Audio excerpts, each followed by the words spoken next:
Assalamualaikum warahmatullahi wabarakatuh. Selamat datang di channel YouTube Analis Kinerja, bidang pengembangan aparatur, penilaian kinerja, dan penghargaan BKPSDM Kabupaten Bintan.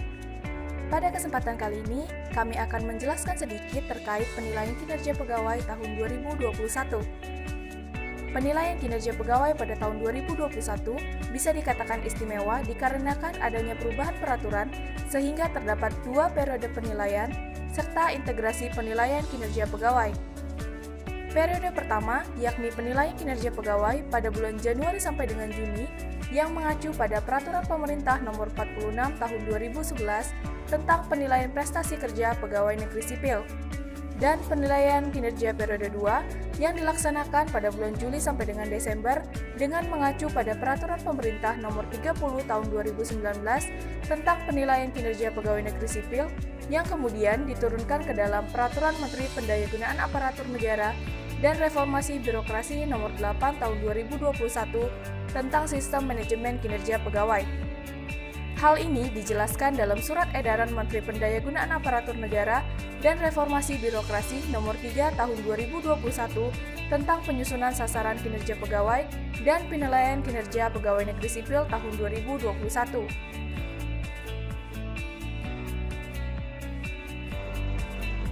Pada periode pertama penilaian kinerja tahun 2021 dilaksanakan sebagaimana penilaian kinerja pada tahun-tahun sebelumnya, yakni terdiri dari penilaian capaian sasaran kerja pegawai negeri sipil, serta penilaian prestasi kerja pegawai negeri sipil.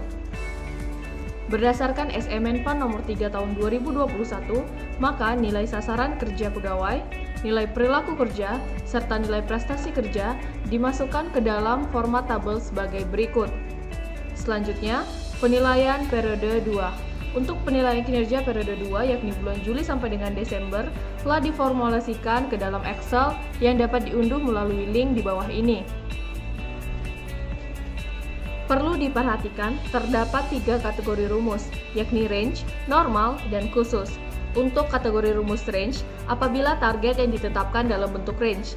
Untuk kategori rumus normal, yakni kategori rumus yang digunakan apabila target yang ditetapkan merupakan angka yang konstan. Dan kategori rumus khusus digunakan apabila nominal realisasi lebih kecil daripada target, maka hasilnya akan menjadi semakin baik. Misalnya, angka kematian pada ibu hamil ditetapkan target 2 orang per tahun, namun dalam realisasinya adalah 0. Hal ini tentu merupakan realisasi yang lebih baik, untuk itu kita menggunakan rumus khusus. Untuk langkah-langkah penggunaannya dapat dilihat sebagai berikut. Pertama, di kolom mulai kita masukkan batas bawah dari target. Di kolom akhir kita masukkan batas atas dari target. Misalnya, untuk target 90 sampai 100%, maka di kolom mulai kita masukkan angka 90 sebagai batas bawah, dan di kolom akhir kita masukkan angka 100 sebagai batas akhir. Kemudian kita ketik kategori rumus adalah range. Setelah itu kita tentukan realisasinya. Di sini realisasi 100%, maka otomatis capaian IKI dan kategori capaian IKI serta capaian rencana kinerjanya akan terisi. Selanjutnya, kita misalkan untuk kategori rumus yang normal. Untuk kategori rumus normal, target 1 laporan pelaksanaan evaluasi kinerja pegawai, maka untuk di kolom mulai kita masukkan angka 1, di kolom akhir kita masukkan angka 1. Selanjutnya, kategori rumus kita ketik normal. Maka secara otomatis realisasinya akan terisi. Selanjutnya, untuk kategori rumus khusus. Misalnya di sini target jadwal tersusun 1 sampai 2 minggu sebelum pelaksanaan. Di kolom mulai kita tetapkan batas bawahnya adalah 1. Di kolom akhir kita masukkan batas akhirnya yakni 2. Untuk kategori rumus kita ketik khusus. Setelah itu kita tetapkan realisasinya. Misalnya di sini saya menggunakan realisasi 1 minggu. Capaian IKI, kategori capaian IKI dan capaian rencana kinerja akan otomatis langsung terisi. Selanjutnya kita menentukan nilai akhir SKP dengan rumusan rata-rata nilai tertimbang kinerja utama ditambah dengan total nilai tertimbang kinerja tambahan. Dikarenakan di sini nilai tertimbang kinerja tambahannya tidak ada, makanya Jadi ditambah dengan 0, kita peroleh hasil 105. Setelah selesai dengan penilaian SKP periode 2, selanjutnya kita melakukan penilaian perilaku. Untuk penilaian perilaku, hal pertama yang harus dilakukan adalah menyesuaikan nama jabatan di kolom paling kiri atas. Setelah melakukan penyesuaian nama jabatan, kita lihat ke samping kanan untuk memastikan level yang dipersyaratkan untuk masing-masing jabatan. Baru setelah itu kita dapat mengisi form penilaian perilaku.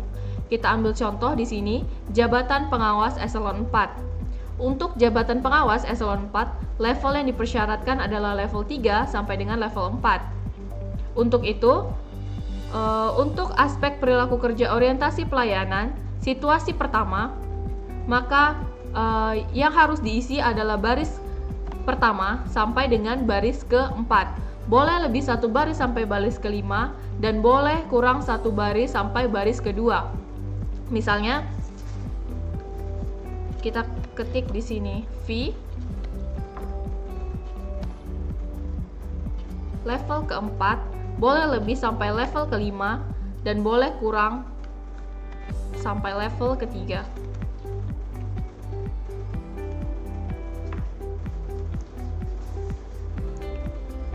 Dikarenakan setiap baris merupakan level, maka untuk pengisiannya harus bertahap, tidak boleh dilewati. Misalnya kita centang baris pertama, kedua, dan kemudian kita langkaui baris ketiga, lalu kita centang lagi baris keempat. Hal seperti ini tidak diperbolehkan, karena akan merusak rumusan.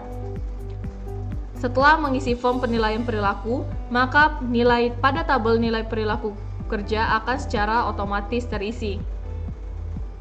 Setelah itu, kita menentukan nilai perilaku kerja dengan rumusan rata-rata nilai aspek penilaian perilaku. Catatan, untuk jabatan pelaksana tidak mengisi form kepemimpinan dan nilai perilaku hanya dibagi 4. Misalnya untuk jabatan pelaksana, maka rata-ratanya average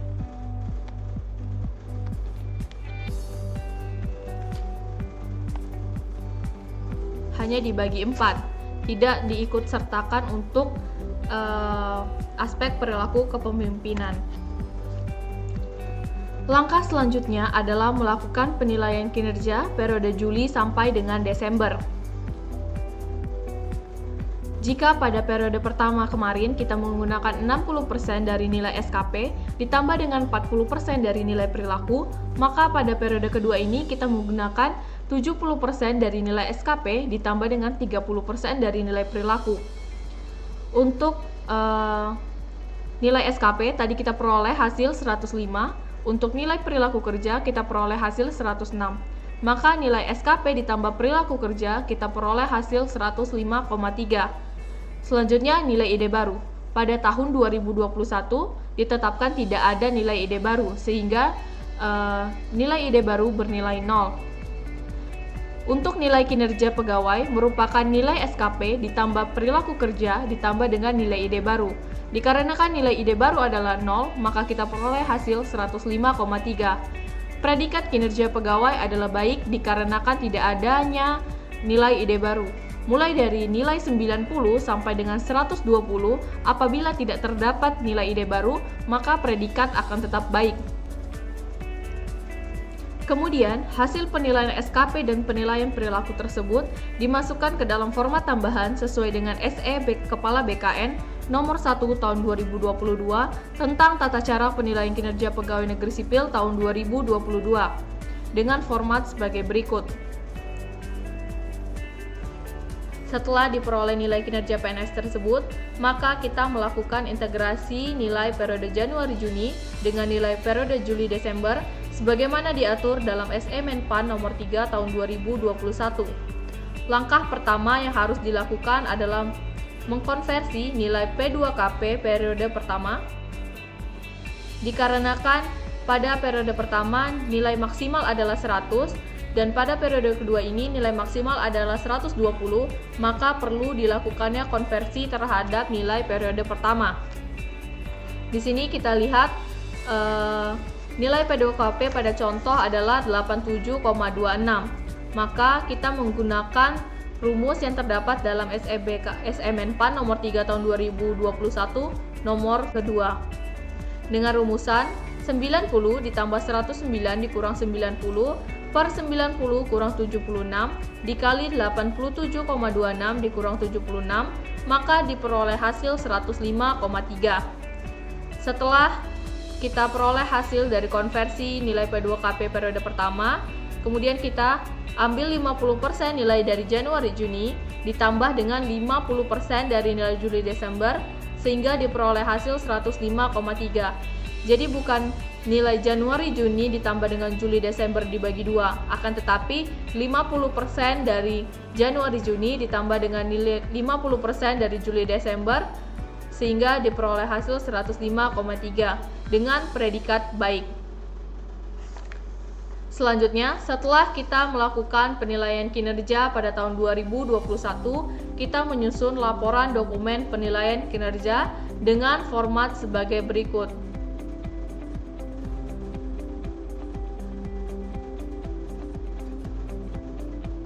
Sekian yang dapat saya sampaikan, semoga video ini bermanfaat bagi kita semua.